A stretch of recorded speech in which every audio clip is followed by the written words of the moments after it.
सब ये जो आपने कहवा बताया है, पहले बनाने का तरीका बताया था, वो कहवा इस वक्त भी पिया जा सकता है?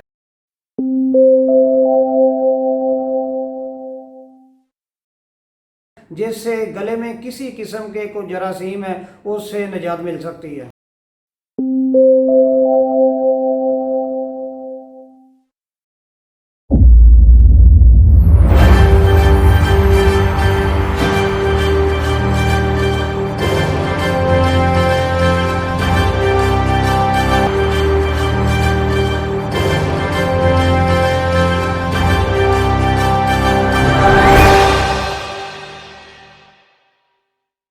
अस्सलाम वालेकुम नाजरीन, मैं हूं इमरान मलिक मीडिया बाइट से। नाजरीन, आज हमारे साथ एक मेहमान मौजूद हैं, उनका नाम है डॉक्टर जावेद अवान। ये हमारा प्रोग्राम जो आज का है वो हेल्थ पे है। डॉक्टर जावेद अवान जो हैं वो हर्बल स्पेशलिस्ट हैं। हम उनसे सेहत से मुतल्लिक डिफरेंट क्वेश्चंस करते हैं। पहला क्वेश्चन तो हम उनका ये करेंगे कि जो कोरोना से बचने के लिए इंसान के अंदर क़ुव्वत मुदाफ़त है उसको कैसे बढ़ाया जाए, और दूसरा ये है कि रमज़ान का महीना है, सहरी अफ्तार में हमें किन चीज़ों से सहरी करनी चाहिए और किन चीज़ों से इफ्तार करनी चाहिए। तो नाज़िम, वक्त ज़ाया नहीं करते, सीधा चलते हैं डॉक्टर जावेद अमान की तरफ। अस्सलाम वालेकुम डॉक्टर साहब। वालेकुम सलाम। नाज़िम, डॉक्टर साहब जो हैं वो हर्बल स्पेशलिस्ट हैं और तकरीबन मोर दैन 20 ईयर्स एक्सपीरियंस है जो है हर्बल की मेडिसिन में। नाज़िम, आज हम इनसे पहला क्वेश्चन करते हैं कि आजकल लोग जो हैं वो कॉन्शियस हैं थोड़ा कि उनकी जो क़ुव्वत मुदाफ़त है बढ़े, क्योंकि कोरोना की वबा फैली हुई है। डॉक्टर साहब, आप क़ुव्वत मुदाफ़त बढ़ाने के लिए क्या सजेस्ट करते हैं? अस्सलाम वालेकुम नाजरीन। बहुत अच्छा मलिक साहब आपने क्वेश्चन उठाया है कि जो आजकल कोरोना की वबा पूरे दुनिया में फैली हुई है, इससे बचने के लिए सबसे पहले आवाम को ये चाहिए कि वो घर में अपने आप को महफूज रखे। फजूलियात के लिए बाहर निकलना जो है ना वो मना है। तो घर में बैठ के क़ुव्वत मदाफ़त को बढ़ाने के लिए सबसे पहले तो ये है कि गर्म पानी के गरारे करें सुबह और शाम, क्योंकि आजकल रमज़ान का महीना चल रहा है, बाइस बरकत है। तो सुबह और शाम सहरी और अफ्तारी के टाइम जो है ना गर्म पानी के गरारे करें। और इसके अलावा जो लिक्विड लिक्विड ग़ज़ा है उसको ज़्यादा से ज़्यादा इस्तेमाल करें। तो फास्ट फूड जो है वो उससे बचना चाहिए। तो जो मगज़ियात हैं जिनमें बादाम आ जाता है, बादाम की गिरी आ जाती है, अखरोट की गिरी आ जाती है, तो सौगी वगैरह आ जाती है, ये ज़्यादा से ज़्यादा इस्तेमाल किया जाए तो क़ुव्वत मदाफ़त में काफ़ी बेहतरी आएगी। डॉक्टर साहब, अगर सुबह सहरी करते हैं हम, तो सहरी में जो गर्म पानी के गरारे करने हैं वो सहरी से पहले कीजिए। बिल्कुल जी, वो सहरी करने से पहले गर्म पानी के गरारे कर लें तो वो सबसे बेहतर है। उसके बाद फिर सहरी जो भी कुछ बना हुआ है खा लें आप। बिल्कुल बिल्कुल, ग़ज़ा जो भी है जिससे भी आपने सहरी करनी है वो कर ली जाए। तो उसके बाद जो है कई ऐसे अफराद हैं कि वो चाय इस्तेमाल करते हैं। वो चाय इस्तेमाल खाने के बाद, सहरी के बाद जो चाय इस्तेमाल कर लें। जो चाय इस्तेमाल नहीं करते वो कहवा इस्तेमाल कर लें, जिसमें मतलब कहवा इस्तेमाल करने के जो अज्जा हैं वो भी मैं आपको बता देता हूँ, जो आम तौर पे घरों में मौजूद होते हैं। कि सब्ज़ चाय है, इलायची है,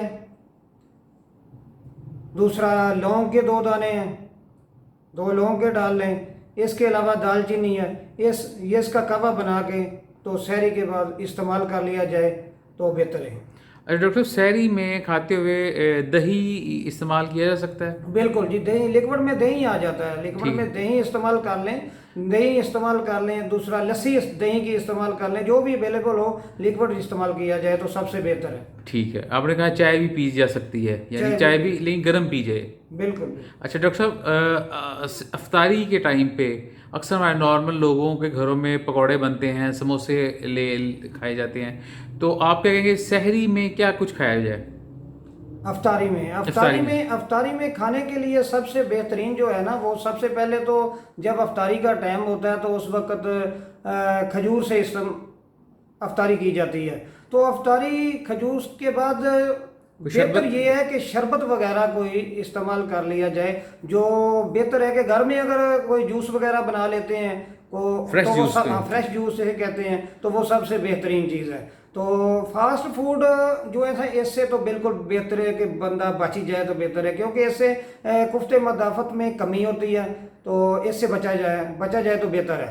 और नॉर्मल जो भी खाना घर पका हुआ चावल बने हैं या रोटी बनी है वो खा ली जाए। अब वो मामूल के मुताबिक खाई जा सकती है, वो पेट भर के नहीं खाना चाहिए, क्योंकि अफ्तारी के टाइम अक्सर हमारे अफराद जो हैं वो सहरी जब करने लग जाते हैं वो पेट भर के खा लेते हैं, वो सेहत के लिए बहुत ही नुकसानदेह है। उससे पेट के अमराज शुरू हो जाते हैं, कब्ज़ वगैरह शुरू हो जाती है, तज़ाबियत शुरू हो जाती है। तो इससे बचा जा सकता है कि वो ग़िज़ा को कम से कम इस्तेमाल करें, यानी वक्फों में खा लें, वक्फों में खा लें। यानी फौरी इफ्तारी के फ़ौरन बाद आप पेट ना भर लें अपना, बिल्कुल बिल्कुल ये नमाज पढ़ लें, फिर नमाज के बाद आप कोई थोड़ी बहुत चीज़ खा लें। जी तो डॉक्टर साहब ये जो आपने कावा बताया है, पहले बनाने का तरीका बताया था, वो कावा इस वक्त भी पिया जा सकता है? बिल्कुल पिया जा सकता है। आप जब अफ्तारी कर ली, नमाज नमूज पढ़ ली, तो बाद में कावा इस्तेमाल कर सकते हैं, जिससे गले में किसी किस्म के कोई जरासीम है उससे निजात मिल सकती है। और डॉक्टर साहब ने जो मगजियात का है, बादाम वगैरह, वो भी शाम में आप वो खाए जा सकते हैं जब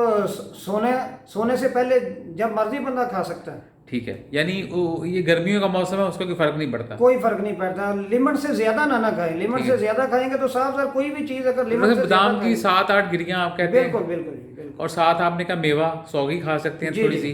जी, तो जी। ये चीज़ें हैं नाज़रीन, आपने लिख ली होंगी, ये आपकी क़ुव्वत मुदाफ़त बढ़ाने में, स्पेशल रमज़ान में। डॉक्टर साहब कुछ दोस्तों ने पूछा था कि उनको रमज़ान में अक्सर सहरी के बाद भी और इफ्तारी के बाद भी तज़ाबियत की शिकायत जो होती है, जलन की, उसके लिए क्या आप कहते हैं? तज़ाबियत की जो शिकायत होती है ना, जिन अफराद को वो ज़्यादा तौर पे फास्ट फूड ही इस्तेमाल करते हैं तो उनको ही होती है, जो पेट भर के खाना खाते हैं उनको ही होती है। तो इससे बेहतर है कि बंदा मामूल के मुताबिक खाए और आस्ता आस्ता खाए और फास्ट फूड से परहेज़ करे।